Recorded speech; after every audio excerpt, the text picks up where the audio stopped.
శ్రీనివాస్ గారు, మీ చెప్పండి. నియోజకవర్గంలో చెయ్యేరు ప్రాజెక్ట్ ఉంది. అవును.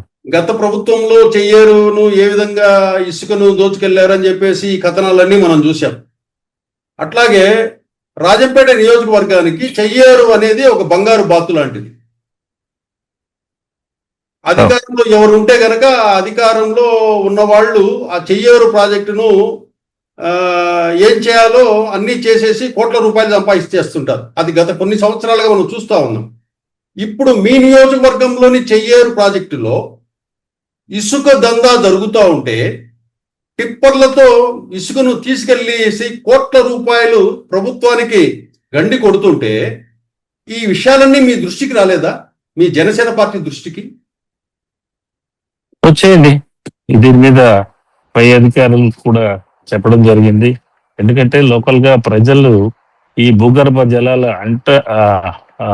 అట్టడుగున పోయి కనీసం ఆ బోర్లు వేసుకుంటే నీళ్లు రాలేని పరిస్థితి కూడా ఉంది. కాబట్టి వారు ఎంత వరకు వాళ్ళకి కేటాయించింటారో అంతవరకే వాళ్ళు ఇసుక తీసుకొని అది అమ్ముకోవడము లేకుంటే బయట సప్లై చేసుకుంటే బాగుంటది. ఎందుకంటే ఎక్కువ డెప్త్ వెళ్ళే కొద్దీ చుట్టుపక్కల గ్రామాలకన్నిటికీ మంచినీటి కూడా వచ్చే అవకాశం ఉండదు. దాని మీద కొద్దిగా ప్రభుత్వం కూడా వాళ్ళ లిమిట్స్ వరకు ఎంతవరకు వాళ్ళ గవర్నమెంట్ వాళ్ళకి పర్మిషన్ ఇచ్చిందో అంతవరకు చేసుకుంటే చాలా బాగుంటుందండి. ఓకే. ఇంకోటి శ్రీనివాసరావు గారు